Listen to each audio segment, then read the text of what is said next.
I read with you in multiple interviews that your goal has been for a long time to become a go-to guy for natural drug-free lifters, bodybuilders, powerlifters, and you are certainly one of the go-to guys in the industry. But would you say that you've achieved everything you wanted, that you set out for yourself to achieve in the beginning?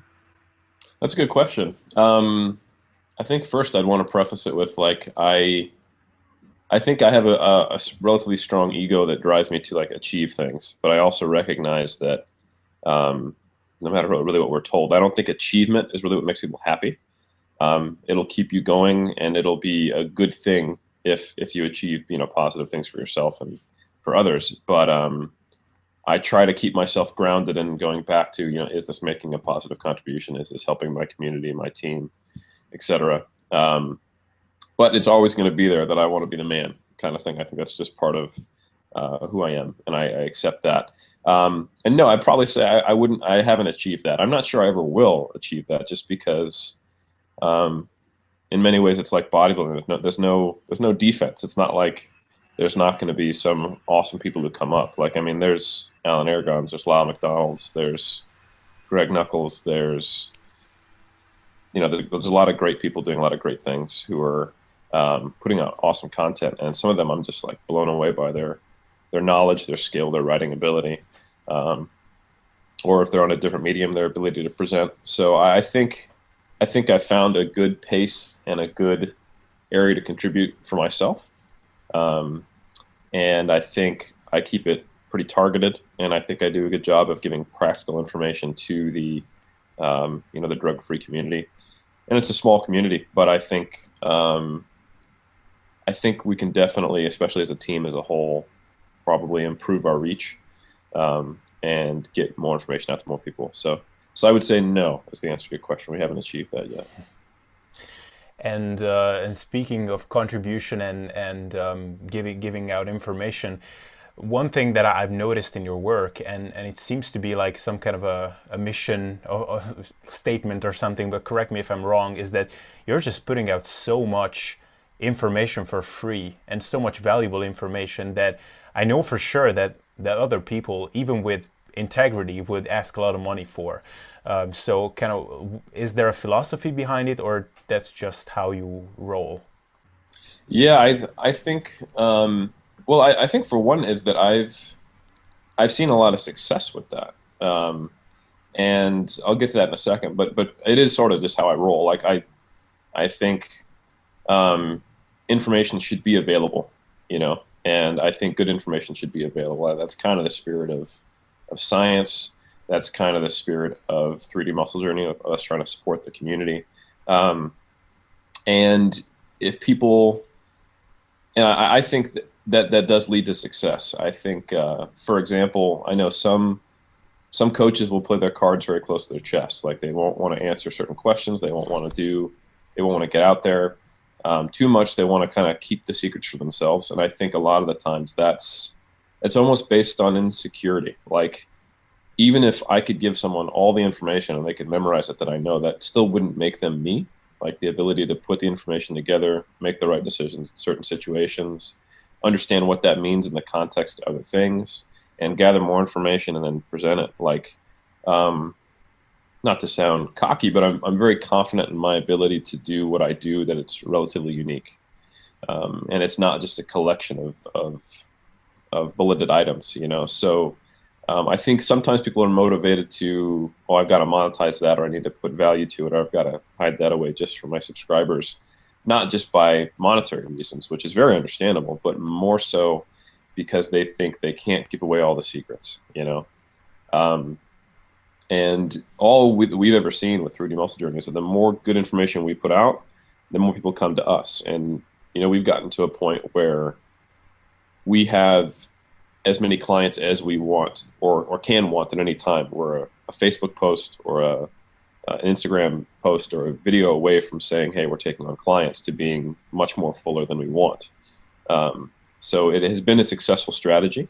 And in terms of me just personally, not even as a coach, but as like a writer, when I put together the Muscle and Strength Pyramid ebooks, where I really dug into the research and gave, training programs and a lot more depth and detail to it, and asked for, people to buy my book, I got a very good response, um, and the information is out there in a sense that someone could piece together all of the things I've done and maybe replicate at least the theory of the books. I don't think they'd be able to write the training programs that I put in there and stuff like that. But people are still, they find it useful. I think the synthesis itself is useful, taking all the different concepts and putting it together.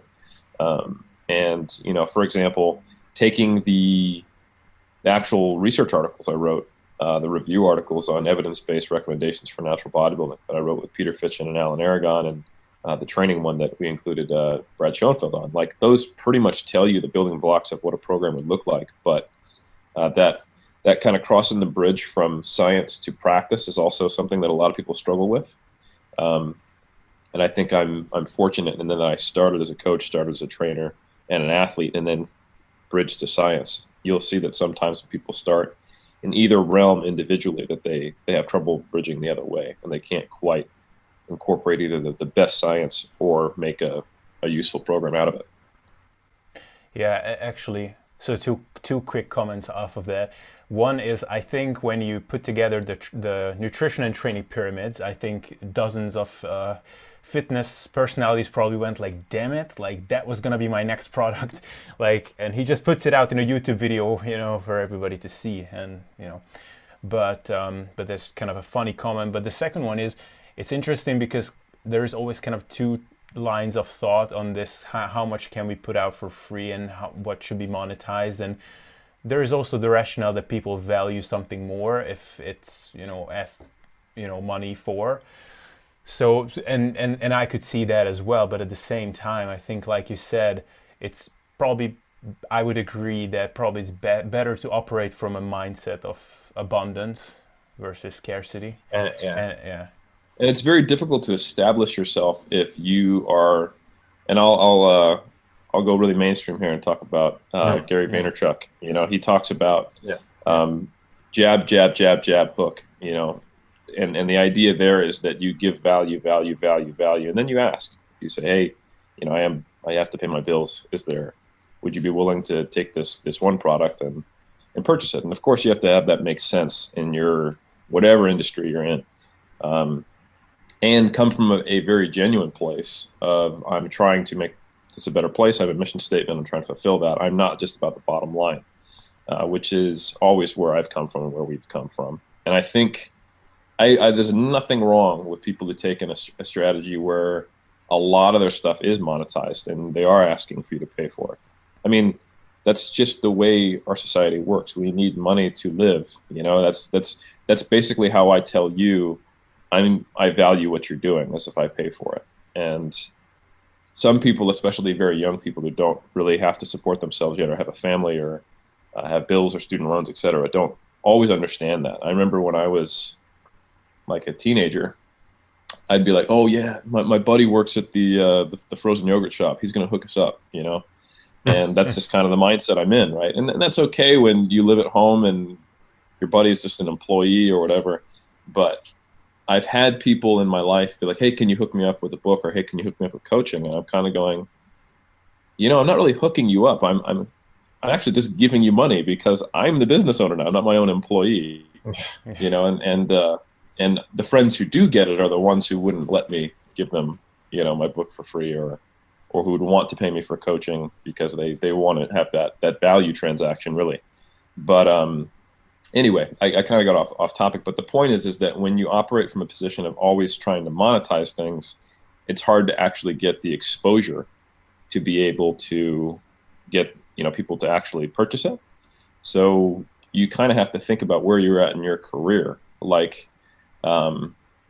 if you are not really well established and everything you do is for money, then you're always going to be kind of just trying to pinch pennies.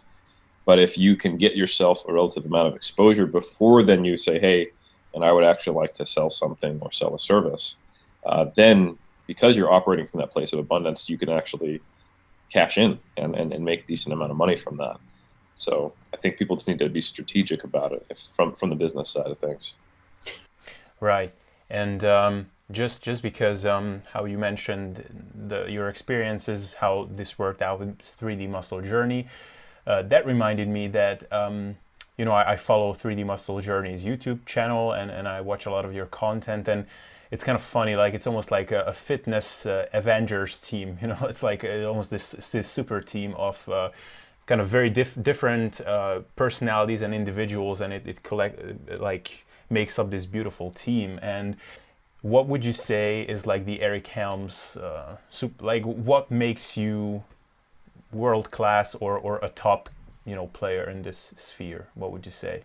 Well, first, I would say thank you. That's very kind. I appreciate it. And I think where my niche is in that I can distill what are often presented as complex topics into practical advice, and also do so while respecting the fact that people are people rather than just that they are, kind of robots who can do anything. I think including the human element and the practical element to complex topics is probably what I try to do. And I think that getting people to think in non-binary ways is a product of that. That's kind of the hierarchy of the pyramids or the ranges that I'll supply for things. That if I had to kind of drill it down, that's probably how I would describe what I do. Right. And one last thing, and like on this topic, and then I'll stop browning my nose here. But there are luckily a lot of intelligent people in this sphere. But honestly, like listening to you in podcasts and interviews and stuff, like when you start speaking, I would say there's very few people that can express themselves with such clarity, and just their speeches have this almost poetic like element to it. Is this something that you worked on, for example, by reading a lot of books and working on your vocabulary and whatever, or did you actually practice speaking for yourself as a routinely or something? Again, thank you, and that's so it's interesting. Okay, to answer your question very directly, I was not always a really good speaker. I became what I think is a good speaker largely from teaching. So right around 2011, I was in the middle of, I almost just finished my bachelor's degree and was starting my master's, and I thought I knew some stuff. And I got hired at I'd been a personal trainer since 2005, and I got hired at a for-profit community college. Basically, it's a college that had called Bryan College. It was in Sacramento, where I used to live, and they had a massage therapy degree that you do in 2 years, an associate, like an applied associate's, fitness trainer certification, court reporter, and then I think medical transcription, right? So I got hired on in the fitness trainer certification, and I basically got thrown to the wolves, and they said, hey, you got to teach anatomy and physiology, you got to teach it was basically a condensed 2-year course just specifically to teach a personal trainer everything they need to know at a high level to then to get into the field. And it is one thing to understand things in the way that it makes sense for you to pass a test, but it is wholly another to be able to explain it to a bunch of people who are from a very different background and think differently than you, and to have them ask questions that you never even thought to ask. So, this was right around the time where the economy had fully rebounded in the States.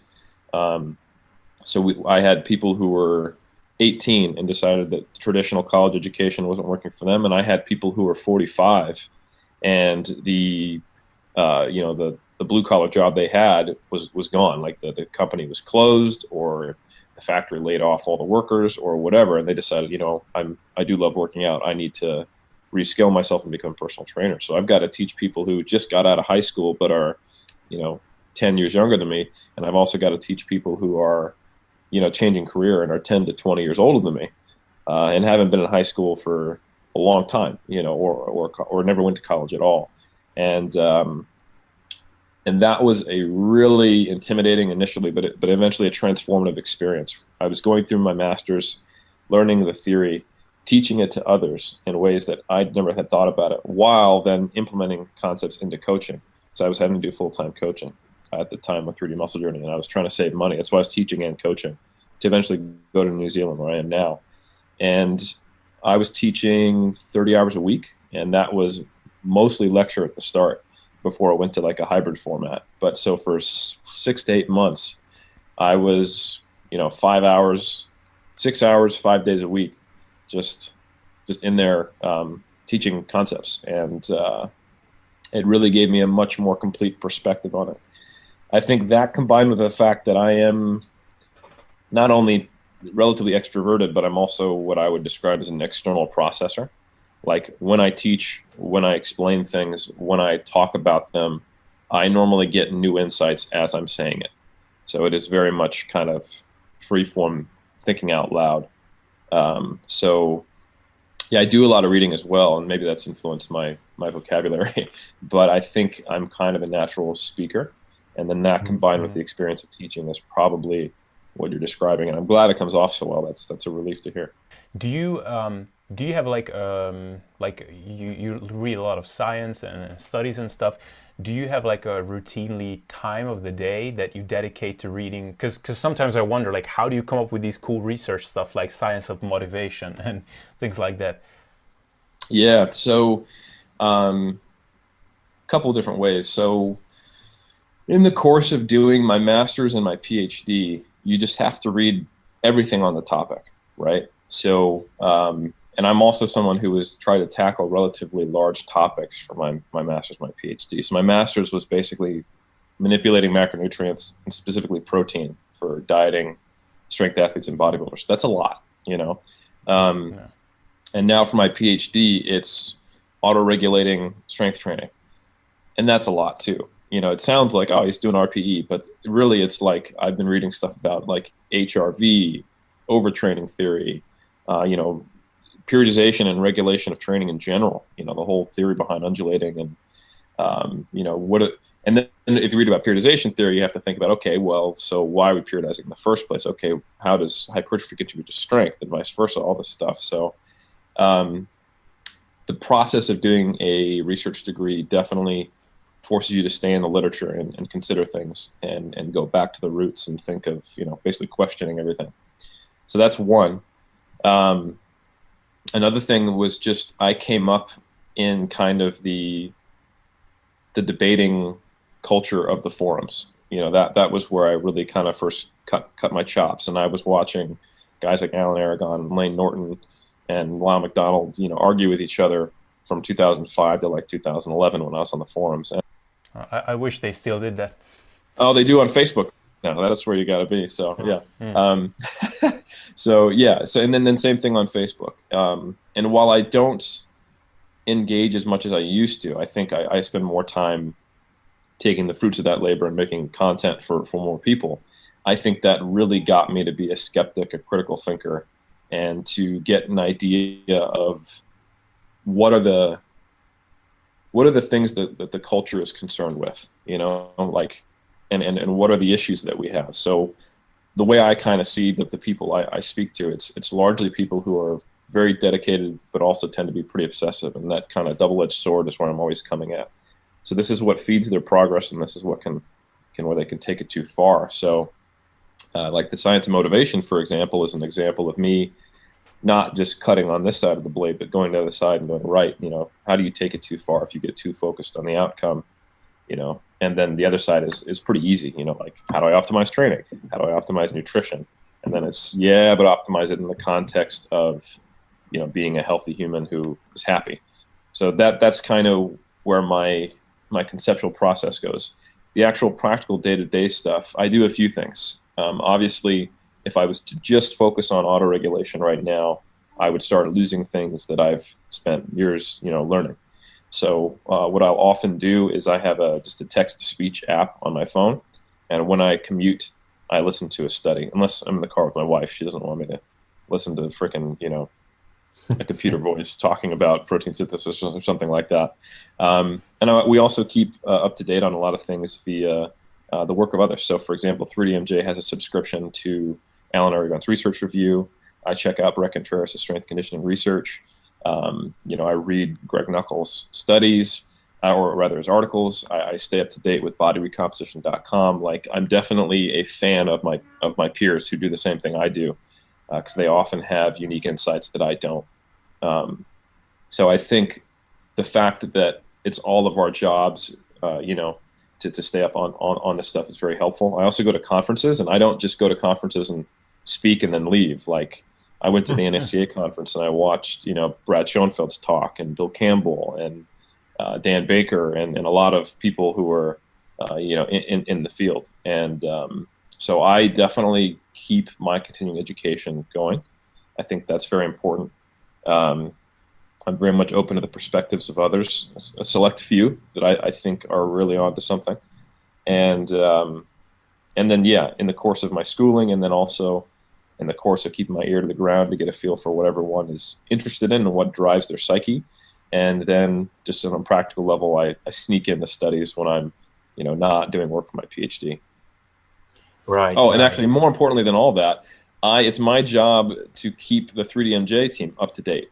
So on a regular basis, I'm presenting on relevant topics to them as coaches, because it's my job. I'm like the chief science officer of 3D Muscle Journey, and I need to get like a Star Trek shirt that is 3D right here or something to be the chief science officer. And so that actually brings to mind that I've listened to, obviously I've listened to your reverse diet roundtable debate on Jeff Nipper's channel, which was phenomenal. Like, that was one of the most prominent fitness events of the internet in this year, for sure. And then I kind of seen how you've slightly changed your stance on reverse dieting and compared to what it was before. And you kind of said it as an offhand comment that you want to apologize to people that you recommended like the traditional reverse diet strategy before. And that kind of made me think that, like, as a coach, how is that for you kind of psychologically when you realize something that, okay, now I'm not sure that actually my clients benefited from what I advised before? Is that sometimes a tough thing to experience as a coach? It's the toughest, in my opinion. I wish I could say that randomly I wake up at 2 a.m. and I think of that time I helped a guy or a gal win their pro card, or overcome a certain way of thinking and find a much better balance in life. But oftentimes it's the clients that stick out in my head where I feel like, I dropped the ball. I did a disservice to them, and fortunately, they're few and far between, but if you do this long enough, you can always think back and go, man, why did I do that? That was short-sighted. That was, I guess the saying is hindsight's 20/20. But certainly I've looked back and just been shocked at how blind I was in a situation to a better solution, or that what I was currently doing really didn't make much sense, whether it resulted in the client, getting an overuse injury that they probably didn't need to get, or that was them struggling and me just basically saying, suck it up, when there was a much better way to do it. Or something as simple as, I've got 40 clients and 2 of them both have the same first name, and I just, I sent the wrong program to one of them. The silly things like that happen too. I mean, I'm human. So those things do bother me, and they are definitely hard to deal with psychologically, because I like to see myself as a competent guy, a skilled coach. So whenever I have those moments where things don't go well, or I do drop the ball, it triggers kind of that deep-seated imposter syndrome I have of like, oh, am I really actually good at what I'm doing? So it's something I have to monitor, and normally I kind of follow it down the rabbit hole. Like, instead of just trying to talk myself out of, no, bury that. You're not a bad coach. I go, okay, so why do you really think that? And I try to get introspective and really kind of address what at the core is bothering me. And then I try to do something about it moving forward. Like, there was a certain client we had where we really had a bad breakdown of communication, and this client felt like I didn't care about her.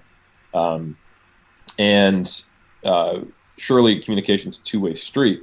And so I made this document that really kind of outlined what is healthy adult two-way street communication, so that we were at least making it very clear what our expectations were. And I think from that point, I became a coach who was much clearer in my expectations, And I did a lot of things differently. Like I do a lot of video messages to my athletes so that they can get the nonverbal cues and the tonation of my voice and all that stuff. So I'd like to say that I learned from my that's probably the best mental solve to, like, you know, dampen the pain of when I make mistakes as a coach, is to try to learn from it and actively do something about it. It's easier just to say, no, it's the client's fault and keep my processes the same. But I almost always try to find where I could have done at least something small better and then move forward as in the way we operate. Because then it makes me, I feel better about it, you know. So it not only does it benefit the clients, it also makes me feel a little more sane because of it. So this brings up the question that I didn't even think of asking, but I'm curious. How is Eric Helms as a coach? Now, I'll specify what I mean. So I've been coached by a few people before, and with some of them I had a surprise, you know, because maybe I followed them around on YouTube or on social media, and you kind of gain a picture of a certain person that he must be like this. And then I was surprised, you know, Menno Henselmans, probably he wouldn't mind me saying this, was one surprise like that, where I was surprised by how hardcore he is as a coach, you know. What would you say clients perceive you as? It depends. I think there's a few things we do because of that effect of people get a perception of you. I actually got asked this question at the London conference that we were at. Someone asked me, you know, if I wanted to choose one of the coaches, how would I go? And I stopped him and I said, we don't let people choose their coach. You know, when you sign up for 3DMJ, we give you to who is available, and that's has a logistical purpose. But at the same time, it's actually quite awkward to be a coach and have someone who's followed you and watched you and has a very good sense of who you are, but you have no sense of who they are. You know, if outside of the internet, if that was just something where I wasn't a semi-public figure, if someone walks up to you and says, "Hey, I've been watching you for years, and I know everything about you, and I really want to, you and I should be together," that's called stalking, you know. But but in our you know, once you are a public figure and you are a coach, that is the normal process by which you get yourself out there and you get clients. But when you have someone who identifies with you or really idolizes you or sees you as the perfect coach for them, they often end up getting disappointed because they put you on a pedestal and they have almost unrealistic expectations. I think a large part of that is because the fitness industry is driven by gimmicks, you know, like the supplement industry and the fast fixes. So inadvertently, I think a lot of people make a coach into a gimmick. Like, you know, Eric Helms is going to solve all my problems and I'm going to have these magical gains. And then when they come to me and they find it's really just us developing a relationship and me giving them a sound approach and listening to their feedback and changing it over time, I guess the simplicity of it can make the person go, oh, you know. So we actually don't want people who have put us on a pedestal to work with us. So that's another reason why we don't take people on specifically. But anyway, the way I coach, I'm very much all about developing a relationship. I think a lot of people expect, sometimes, especially if they watch a lot of my science-heavy videos, they're going to expect like my adjustments to have like citations after them or something like that, you know? Like, oh yeah.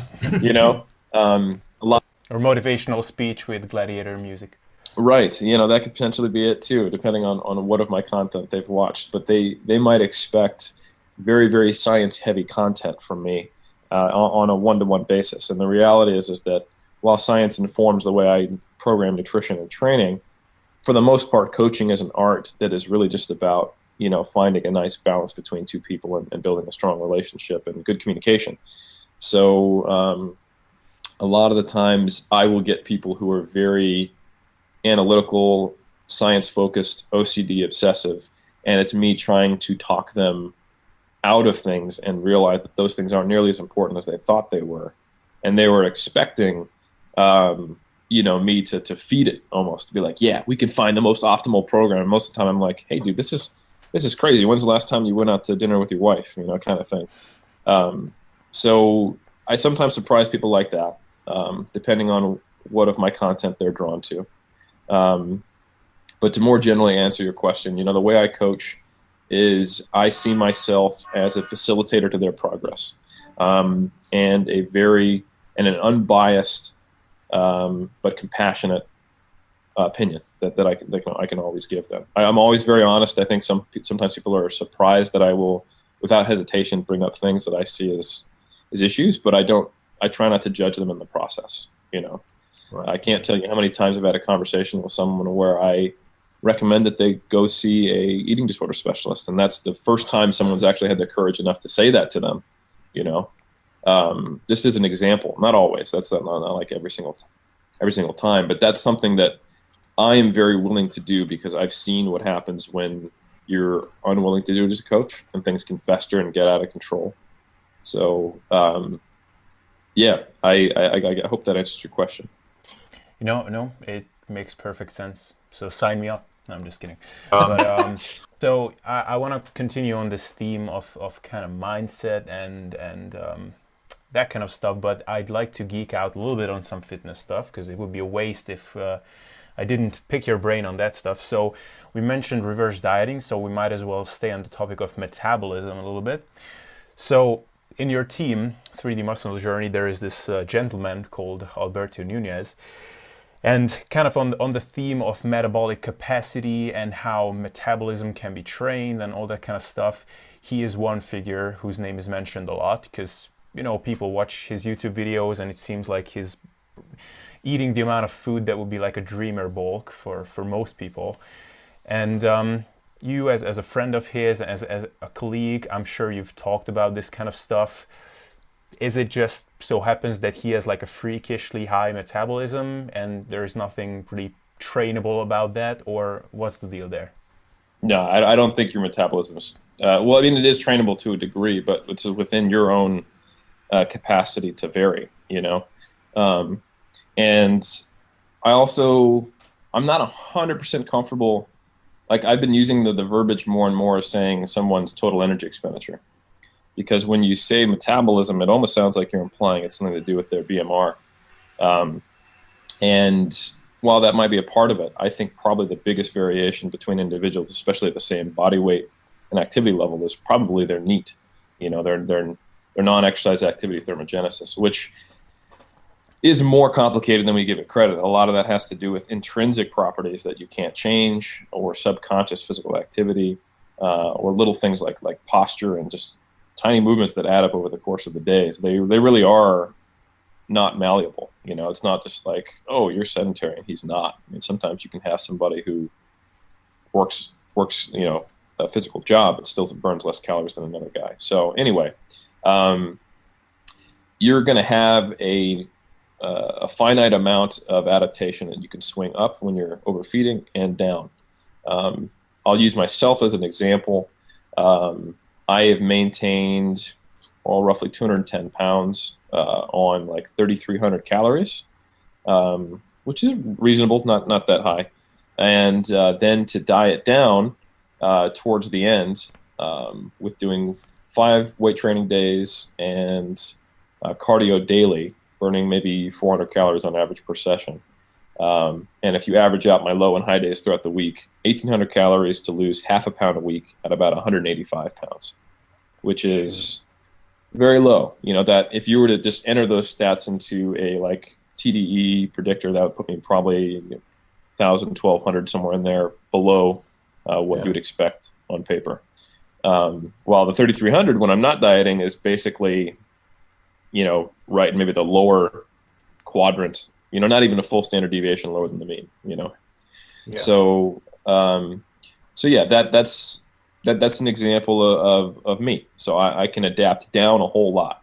Berto doesn't adapt down much. He tends to stay burning a lot of calories even when he diets. It does go down some, but it's not very much. And as he tries to overeat, there's more and more compensation. Not completely. I mean, this is a guy who literally got himself up around 240, 250 pounds fat back in the day when he thought you had to get that big. We're talking 2006, 2005, 2007, to be, not 2007, that was actually when he was cutting down. To get muscular, he thought, if I get up to 250, then I can diet down to 220. And he actually had to diet down to 150 to get his pro card. So So I mean, that's the kind of thing where it really just has a lot to do with individual variation, and the big credit I give to Berto is that he's always said that. Like he totally understands that, even though he's someone who's on the edge of the bell curve. What you will often see is someone who's a genetic freak, or on the other side, not a genetic freak, and they blame they see everything else through their own perspective. Like right now, I've been seeing some people just absolutely freaking out because the guy on the cover of Brad Schoenfeld's book, they think can't possibly not be on gear. And when you look at the cover, you're looking at it and he's like, yeah, I mean, he's got a good physique, but it's not like I personally, having seen a lot of, good naturals, I wouldn't be like, I mean, he could be on gear if he had average genetics, but just that's definitely possible naturally. But there's some people in there, and you can tell it's because they may not be that gifted, or that in their experience is just not possible. And likewise, I think on the other side of it, you'll get the genetic freaks who expect everyone to have an easy time. And that goes with all physical characteristics, not just muscle size, of course. That would be, how much you eat. That would be how fast you can run, et cetera, et cetera, et cetera. I remember I was at a powerlifting meet, and there's a gal named Kimberly Walford there, who is a powerlifting legend in the USAPL. And this gal can deadlift basically the same amount I can, 20 kilos lighter as a female. And I was competing. It was an international meet, so I guess she thought I was, pretty good. And I'm basically above average as a power lifter. And she's like, "Oh, will I see you at Worlds?" And I was like, "If I qualify, I don't think I'm going to." And she just looked at me like, "People don't qualify for Worlds?" Like it just didn't make sense for her. It was funny, So that's I think we just often forget how our perspective is so colored by the prism of our own experience. So. And to Berto's credit, and it's probably because he's coached so many people, he doesn't sit there and go, "Yeah, you too can eat 4,000 calories and maintain 165 pounds." Yeah. I want to get into a little bit of macro tracking, because what I gather, just to sum it up for people who maybe don't listen to you that much, which is a mistake. But so the rundown, basically your approach, as far as I understand, is how closely you have to monitor things is dependent on your goals. So someone who is in the on-season, like a couple of weeks out from stage, wants to hit everything within 5 grams, and someone who is in the off-season might just want to track protein and calories or much larger ranges. Now, my question would be, basically, what's the reason for someone who will get on stage to track all 3 macros within 5 grams, as opposed to just protein, like a set protein or protein and calorie target, and then fill in your carbs and fats however you wish? Yeah, that's a great question. And the rationale is that because you are typically skirting the low end of where you would like to be, or even the low end of what is fairly suboptimal. I mean, you're already at a place where your calories have to be low enough and your energy expenditure has to be high enough to get to stage condition. And with such a low body fat level and typically depleted glycogen, that it doesn't take much for you to have a poor day in the gym or just a poor day in life. So when you're walking around at 150 grams of carbohydrate, being at 140, it actually feels different, Right. and can impact your life. But and then that's because there's drawing on body fat's probably not going to happen at super low, and it's not going to be an effective way to create calories. You're lethargic for a bunch of other reasons, so you become much more dependent on the calories you do have. And there are differential effects of fat, carbohydrate, and protein that you can actually feel those substrate differences when you're quite low in calories and quite low in internal storage of energy. On the other hand, when you're like 18% body fat and you have 400 grams of carbs, 100 grams of fat, I would be surprised if you could feel the difference between 300 grams of carbs and 400 grams of carbs and 130 grams of fat or 70. For the most part, people don't notice the differences there. And that's the whole reason why, people are so bad at counting calories, is because they can easily eat an extra 1,000 and think it's, oh no, that meal was only 500 calories. No, it was 1,500. You can't tell the difference, No. Especially when you're got plenty of internal body stores. So that's the rationale. Also, the stakes are a lot higher. What happens in a week matters when you have a 24-week prep to get into incredible condition. And what happens in a week when you're in a 100-week off season is it's just one little penny deposited into the bank, and it's not as critically important. And so what that means that as a coach, I'm manipulating things to try to see progress on either a weekly or biweekly basis, depending on kind of the time frame we're looking at. And I need to be sure that what I have set forth is happening, So it's kind of the scientific method. If I have clamped this variable and I manipulate something else, that change, I can attribute it to that, right? Or at least I have a good chance of that being the case. But if there's too much variation in the macronutrient intake, then I'm not 100% sure of what I'm doing is causing what I think it's doing. Even if this was someone who responded well to various carbohydrate and fat ratios and had adequate protein, that will create differential weigh-ins that I've got to then interpret. If their carbs have big fluctuations, their morning weight is going to have big fluctuations, and I'm not going to be sure if they're losing weight or gaining weight, and I will see pictures of them in various states of fullness and flatness. So that can give me false positives or false negatives on their visual and in their weigh-ins. So controlling that variable makes it easier for me to assess progress. Right. Okay. No, that completely clears it up, because what I was wondering all the time is, as you made it clear in a recent video of yours, is that carbs, as far as insulin and glycogen is concerned, is not really a concern if you have like a reasonable amount in your diet. But like you said, when you're down at like 150, 140, then yeah, even small differences can make an actual difference. So yeah, totally clears it up. And another thing that while we're on the topic of fats and carbs, I also asked this from Lyle, and I'm super curious in your take on this. Is there is this notion out there that fat in a caloric surplus is more easily tend to make you fatter. So when you're bulking, it's best to keep fat more moderate, even with isocaloric conditions. So what is your take on this, if this question makes any sense? No, it sort of does, because the idea here is that, when you actually want to get into the metabolism of fat gain, essentially, if you drive your carbohydrates up and you have a fixed fat intake, then a greater proportion of your dietary fat gets stored, right? Because you're using more of your energy from carbohydrate.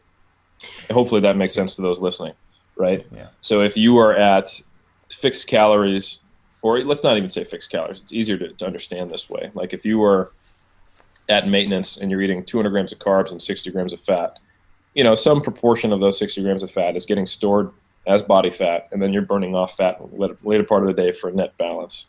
And let's say you increase your carbs by 50 grams, the weight that you gain that is fat will be because more of the fat that you're eating is getting stored. So the carbohydrates themselves are indirectly resulting in fat gain for the most part. And that's true of the protein as well, because as you use protein and carbohydrates for energy, because it's very difficult to turn, a protein or a carbohydrate once it comes into your mouth, eventually to make it into body fat. That means that a greater proportion of your fat is getting stored. Now that said, if you were in a big surplus and you're eating a high carbohydrate diet all the time, eventually, yes, you'll get to the point where, over a couple days with very high carb and high fat intake, where you're going to be storing some of your carbohydrate and actually creating fat out of it. But that process is not nearly as common as we might think. So there's not a complete lack of logic to that statement that you have to control your fat levels in a surplus. And I've certainly seen things like that in coaching people, where it seems like they almost have this kind of fat threshold, or if they get too high, all of a sudden their body comp starts to degrade a little more rapidly than it was before. Even with the same caloric level? It certainly seems that way, yeah. And for all I know, that could actually be the other side of the equation getting modified, that for some, we're getting into a less favorable macronutrient composition for them, and all of a sudden they get a little lethargic and they're not burning as many calories in energy expenditure. That's supposition. I don't know. But there's so much individual variability that it's tough to, it's probably inappropriate, rather, to make statements about general biochem in the body based on the experience of one individual. So that may really just be the way they operate, you know. So I think you know, you can have a moderate fat, moderate carb diet if you're not in too high of a surplus. But in the end, the amount of fat you gain is going to be dictated by that surplus. You might have some different partitioning effects that are pretty minor, but I would say, you know, in the off season, for the most part, you know, if you just control your surplus, you're probably not going to have any issues there.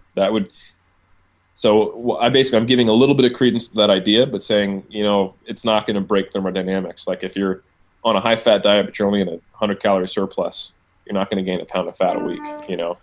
Yeah. You know, it's, anecdotally, I kind of have the same experience as what you just described, although it might just be because overeating on fat is just so much easier. You know, it's so easy to chug down another handful of nuts or something. Exactly. And if you think about it from a very practical standpoint, you know, being wrong by, like, visually, when you talk about portion sizes and things, you know, gram per gram, things are relatively similar. Of course, it really depends on their volume, obviously.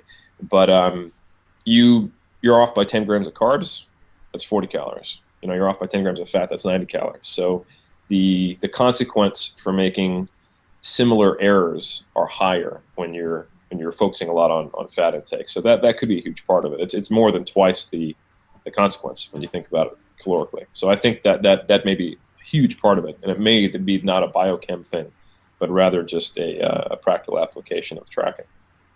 Right. Beautiful. Okay, and it's funny because this is exactly the type of concept that would probably create almost like camps on the internet, you know, who are like raging at each other. And here you go, you just clarified it. It's gave a completely reasonable approach, and those people would probably hear this and be like, oh, well, okay. Such is the internet. Oh yeah, exactly. Another thing that is a popular thing these days, what is your take on well, not very high, but high frequency training? I'm sure you've heard about the Norwegian frequency project. What are your thoughts? Yeah, there's and not even just the Norwegian frequency project. There's a lot of studies out now where they've looked at higher frequency approaches. I was just at the NSCA conference, and a group, I want to say out of it's either LSU or Alabama. I'm forgetting, and someone's gonna be mad at me. But anyway, it's on my Instagram if someone wants to check that out. That's hashtag or at Helms3DMJ. But I posted recently, they did a study where they had matched volume and trained lifters performing basically a powerlifting-centric program. And one group did 3 days a week, one group did 6 days a week. And in this study, there weren't differences in strength outcomes. There were actually no statistically significant differences at all. And then if you look at the effect sizes, there wasn't much except for a small effect on hypertrophy being slightly higher in the 6 days per week. But again, it wasn't statistically significant. This is a poster. It hasn't gone through full peer review. I think the overall take-home is that you're going to see very similar results at a certain point and a certain frequency level, and it may be more dependent on training age. I'll come back to that. So first, I think we need to get away from the idea that high frequency equals good, low frequency equals bad. Volume, I would say, is probably comes first in the order of priorities if you wanted to look at it that way. That if you do a similar volume program, you over the course of a week at least, you're probably going to have similar results. And it's only when you start to get to the extremes, like body part based stuff, where you're only training a muscle group once every 7 days versus, you know, full body 3 times a week, but the same volume, do you start to see differences. And it's like anything, it's not a linear thing with frequency. It's going to be tapered off, you know, so probably twice per week, you know, based on all the meta-analyses that have come out. You know, or originally we had the Wernbaum systematic review from 2007. And now more recently we have a meta-analysis on frequency that Brad Schoenfeld and his co-authors did. And the effect of training each muscle group more than twice per week, it starts to really taper off at that point, on average, for people. Now that said, I do speculate that I think more highly trained lifters are going to benefit more from higher frequency. And the reason is, it's not for some muscle protein synthesis reason. That's perfectly fine, but I think that's too reductionist of a way of looking at it. It comes down to adaptation. You're going to need a stronger adaptation signal, higher level of stress, a higher stimulus to get a measurable or a significant change in a well-trained lifter, right? So you're asking the person to do more work in some way, depending on how you design your program. And there is just a simple amount, just feasibility of how much fatigue and how much stress can someone take in one given block of time.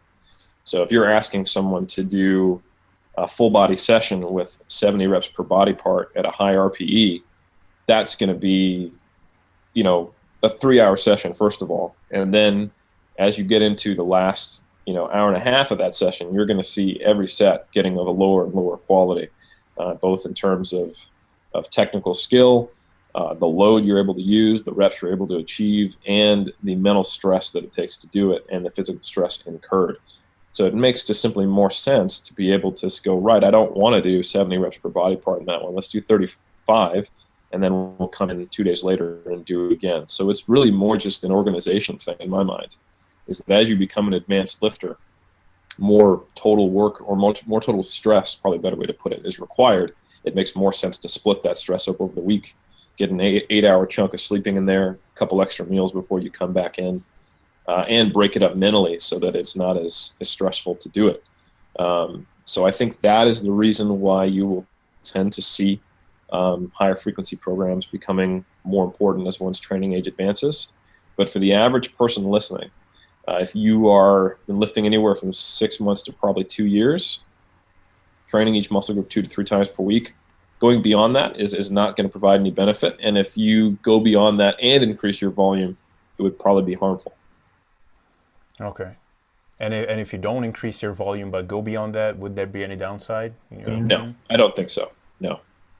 Okay. Now, if you decide to, like, if you're only doing like 10 sets a week and you decide to do 2 sets 5 days a week, that's fine. I think that's kind of silly, but you could certainly do it, Yeah. There may be some issues with motor learning. This isn't, now, big disclaimer here is this is not my area. I'm not a motor learning specialist. But if you think about what is effective practice, if you were to come in and do 10 sets of squats, intentionally, you're going to eventually burn out and the quality of that skill development will go down. So someone could come and go to the other extreme and go, right, well, let's just do 2 sets every 5 days, 2 sets for 5 days in a row and get 10. Do you really get an opportunity to ingrain good habits if you're still in the learning phase of that skill? If you did the first set of squats that wasn't that good, second one you got a little better, and then you're done, I guess, sure, you come back the next day, but there is basically, you develop a skill with something and then it degrades until you do it again. It doesn't degrade back down to the start, but I'd be worried that maybe you're not actually developing enough skill in each one of those sessions. I think for me, like when I study or when I practice something outside of bodybuilding, because I do other things. If I'm trying to learn a skill, I practice it until I start to get mentally burned out from it, and that's when I go, this isn't effective practice anymore. I'm actually getting worse. I don't want to ingrain bad habits or start to hate what I'm doing. So theoretically, there might be a sweet spot there to where doing too high a frequency with really low volume would be suboptimal for learning it. Maybe not. That may be completely false, but I think their frequency should be used as kind of like a way to titrate your volume. If you don't have to do much volume to grow, which is great, fantastic, take advantage of this period as an intermediate or beginner, you may not need to do any more than training each muscle group 2 per week, maybe 3 times per week, depending on your schedule, your lifestyle, and your work capacity. So, right. Yeah, I would say any higher frequency than 3 times per week is probably, or really 2 times per week is probably relegated to more advanced lifters who need that to accommodate the volume they have to do. I watched your video on bodybuilding genetics on the 3D Muscle Journey channel, and it was I will link it in the show notes. It was an amazing episode. But you said that you've been discouraged throughout your development, or could have been discouraged because you didn't have the right mindset about trying to be the best Eric Helms that you can be, and was comparing yourself to other people and stuff. what is your thoughts on genetics? I guess that's my very vague question. Yeah, I think for the most part, the big take home is that they're non-modifiable, and if you're lifting purely to change your body, and you don't actually enjoy lifting, I think that's a problem. But maybe that's never going to change, and you're just motivated to change your body. You really have to focus on changing your body, not achieving something that is, you know, some standard set by either Instagram or a magazine cover or whatever. Because if you set yourself a standard, now here's one thing. I actually have no problem with people setting very lofty goals and being motivated, having posters of Arnold up there. I don't think there's people out there who, motivated by greatness, and then halfway through their career they stop and they go, I'm never going to be Arnold, I'm not going to lift again. There might be a few people out there, but I think that's a pretty delusional worldview. That's not that common. I think for the most part, people are motivated by the people who have awesome physiques. That's the whole reason why some of these people have 500,000 followers. Nothing wrong with that. But to keep themselves motivated at a certain point, they need to be more strongly focused on their own changes and what is realistic for them to stay in the game, instead of burning out and saying, yeah, back in college I lifted for 2 years, Yeah. So I think it's very important to, sure, be motivated by that kind of that cultural stuff, but really in the end, if you want to see positive changes in your body, you have to be focused on improving you. And more so, as I'm in my early 30s now, I look at where am I going to be in 15, 20 years. Might be at that point where I can't make any more. I can't improve myself anymore. And I might even be slowly getting worse as I age into my past middle age. So I need to make sure that I thoroughly enjoy what I'm doing.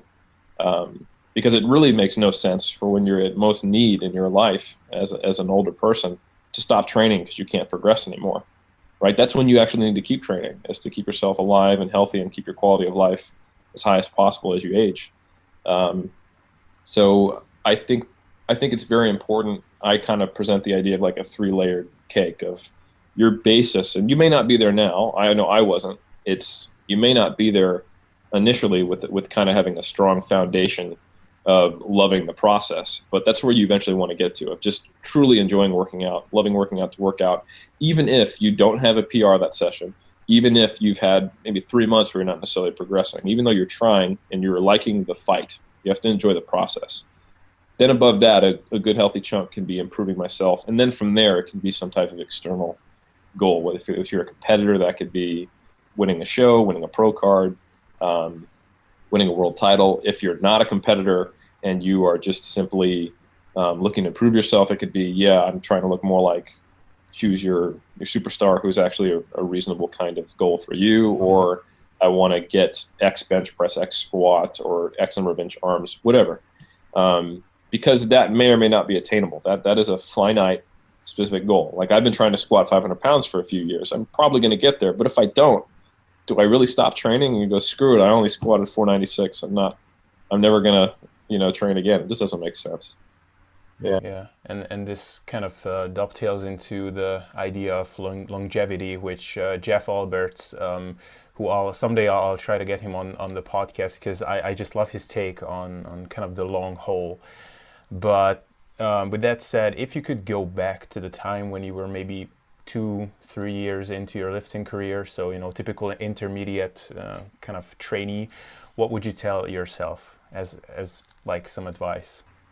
I think I had a lot of things right back then, and that I was incredibly motivated. I try to look at, because when people ask me for advice, I think what I hate seeing on the internet is people just give advice because they see one post or one thing, and then they think they know everything about the person, or they just black and white binarily assess, is this good or bad? You shouldn't do that. And what I often ask when someone comes to me for advice, I'll normally basically, in more or less words, ask them, well, how's that working for you? And if everything's going great for the person and they're happy and they're making progress, I'm not going to sit there and try to get them to optimize their training or something like that. I don't think that's valuable. I like to meet people when they're at a point where they're a little frustrated, confused, and they don't know what to do next. because, changing your own body is very much a personal thing. And if someone wants to compete at a high level, then it becomes a little more like, hey, we should, cross every T and dot every I. But so anyway, going back to myself, I would look at what issues did I have? What things did I not have right? And I could probably count them on a few fingers. One was that I didn't have a whole lot of balance in some of my relationships. I did things that were unnecessary, which were taking away from my relationships. Like maybe not 3 years or 2 years in, but just before that, I think I was eating every 2 to 3 hours and thought I had to. Little things like giving myself more meal flexibility, I think would have been helpful for maintaining more normal social life and without any detriment to my training. Two, I probably would have tried to talk myself into knowing that I didn't have to go to failure every session, and that I could have maybe slightly more structure to my method of progression if I just sat down and thought about it. Because I did get some injuries as a young lifter, which were frustrating. I had a lower back injury, I had a shoulder injury in 2006 and 2007 that could have very easily been avoided with just some basic kind of slightly submaximal, kind of linear progression. And I probably would have gotten stronger and then not been set back. So it comes down to basically just kind of pulling me back a little bit, but at the same time not discouraging the fire I had, which drove me to train so hard that I was hurting myself and drove me to be so effortful in the kitchen that it was negatively affecting my social life. I think a lot of it is the same thing I do with my clients now. It's taking that that fire and just more purposefully directing it at things that are really going to help them and trying to not let it singe themselves, Then a hypothetical situation, let's say you have a client or a friend who is a trainee and says like, hey, I will be out of town for the next couple of days. I'll miss a day in the gym. Can I or should I train twice a day today to make up for it, or double the volume? What would you say? I'd probably try to give them a little bit of perspective and say, well, that will make, there's like, in 10 years from now, you will have absolutely no idea of the difference. In a year from now, you'll have absolutely no idea of the difference. Even 3 months from now, you will have absolutely no idea of that difference. However, you are exposing yourself to a slightly higher risk of injury, if not just being fatigued and tired. And there is only so much you can do in a single session anyway. And, you're not going to lose adaptation in even a single day of missing a workout, let alone a week, a week rather than let alone a single day. So I would tell the person just to chill out and enjoy their vacation, Now that said, I get it. Like I don't enjoy taking time off from the gym. So when I go on vacation, I plan it out so that I could train because it makes me happy. But I also don't sacrifice my vacation for that. So I don't sacrifice happiness on either side of it. I very much try to, have my cake and eat it too, so that I can do all the things that make me happy. Because it's a vacation, that's the whole freaking point. Like when people find out you trained, 4 times a week while you're on vacation, that's crazy. And I'm like, well, I normally train 5 or 6 times a week. What are you talking about? So I think it's all specific to the person. And I wouldn't enjoy, multiple weeks at a time without training. I get unhappy and I miss the gym. So I understand where the person's coming from, but at the same time, it's just one day. And thank you for giving me that transition because, my next question would have been, it seems just following you on social media and just kind of listening to stuff with you is that you're living a pretty interesting and cool life.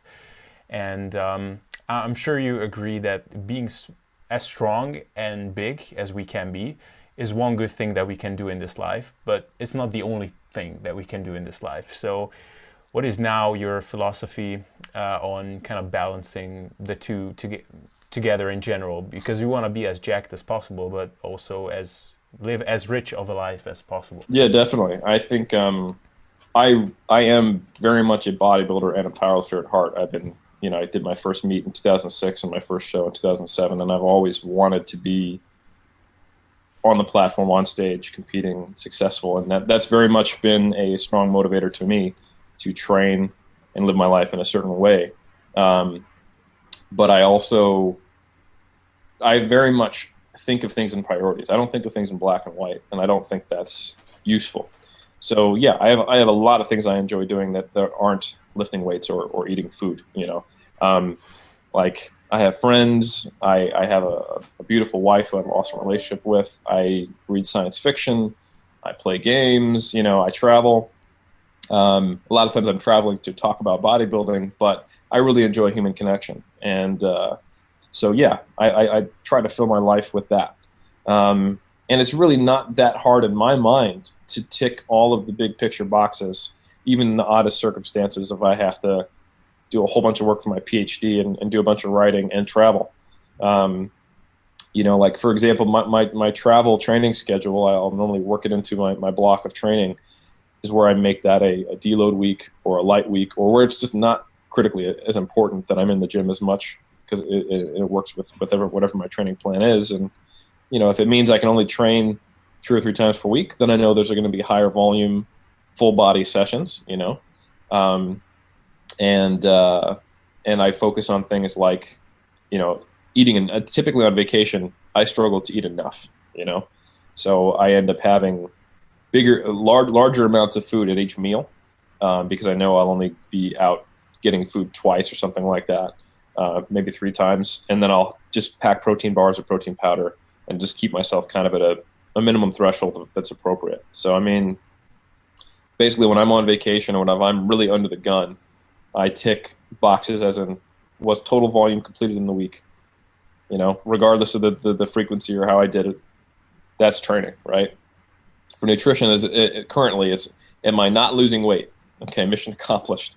And then am I getting at least 1.8 grams per kg of protein? And if I get those 3 things, honestly, that's probably 90% of it, if not more. Right. So it's just a limit of how creative are you to be able to get all those things in. But in the end, some of the stresses are that you put on yourself, or that I put on myself in my life, affect everything. There's no way that certain periods of time during my PhD don't take away from my body's ability to adapt to training. It's just the way it goes when you try something that's very, very hard. But the same can be said for dieting for a show. I mean, like, being a competitive bodybuilder in itself isn't actually ideal for getting as big as possible, So it's like, if you really just wanted to get as big as possible, you never try to get down to 4% body fat. That doesn't help. So I guess the reason I say that is for all the bodybuilders who listen, who are thinking, man, no, I would never sacrifice for my gains. That was my mindset too. But if you're a competitive bodybuilder, you already sacrifice for your gains. Like your vision of optimal fits within the constraints of your life, right? So that is always the answer to the question is what is optimal for you, which means within the things that you're going to have as part of your life. Like, I'm going to be a married man, I'm going to get a PhD, I'm going to have friends, I'm going to travel, and I'm going to be a content producer. Within those constraints, what is optimal? And that's what I go for, Just before we wrap up here, what does living a happy and or interesting life mean to you? Yeah, I think the big one is human connection. So meeting people and engaging with people I care about, and vice versa, is very important to me. Getting new experiences outside of the way I currently see the world. So that means traveling, living in a foreign country, doing things like that. Reading books that are, I don't just, like, when I read at night, I'm not reading studies on protein. I'm reading like science fiction or fantasy or things like that. Really? Things that I enjoy. Yeah. So it basically, it is engaging the world and trying to get new experiences, meeting people, being a lifelong learner. That's very important to me.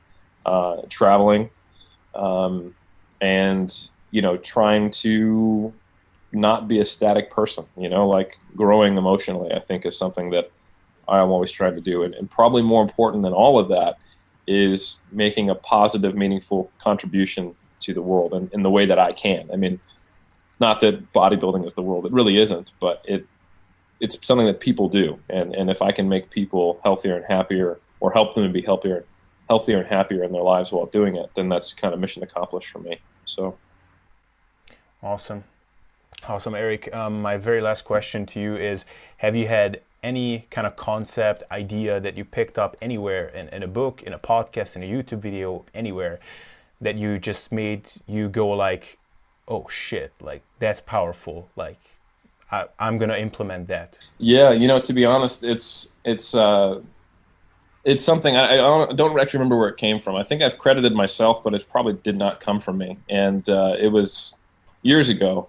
And it's the concept of everything is your fault, which sounds callous and cold and hard, and victim blaming almost, if you think about it like politically. But I use that as almost a philosophy in my personal life of trying to look at the way that I have agency in every situation. Even when you could take it to the absurd level of the hail, dented your car. How was that your fault? Oh, I could have parked somewhere different. I mean, you could do that, and maybe there would even be value in it. But the way I look at it is that I really try to take ownership of not only my successes, but also my failures or areas where I could have done better. Because it's emotionally comfortable to put blame elsewhere. To go, I had no ability to change that. I mean, an easy example is in bodybuilding. People blame the judges or blame politics or whatever. However, you're actually taking your own power away. It might be emotionally comfortable, but you're making yourself unable to change the situation. If it's not in your hands, then what are you going to do? So it's that saying of everything's your fault is just a way that reminds me to have agency in my life and to feel like I can impact things, and to always be looking for even the small thing that I can improve on, to hopefully make the next time better, or to become a better person afterwards. Right. I love that. Just getting rid of the victim mindset or mentality, and acknowledging that you're in control of things. Yeah, and yeah, I mean, it's all based on perspective. I'm sure, like, there's probably someone who's like, what about a freaking, like, Somali, like, refugee, like that? That's not fair. And I'm really that's not what I mean. I'm not saying this as a political statement. It's really about the way you live your own life and the way you see things. I think there's a lot of value in trying to see whatever agency you might have in any given situation. So yeah. Awesome, Eric. Perfect answer. And thank you so much. You've dropped some golden nuggets here, as you usually do. And thank you so much. I really appreciate you taking the time. So thank you. You're welcome. I'm always happy to come on here and drop some nuggets. Well, folks, that was it. I told you it will be interesting. Soon I'll upload a reflection type of video where we'll discuss the most important takeaways of this interview and the lessons we've learned from this man. When that is out, I'll link to it in this video. If you like this, please share this interview around. I'd really appreciate it. Also, for more similar things, subscribe to my channel because there is lots of more cool stuff to come. Alright, thanks for hanging out until now, and see you next time.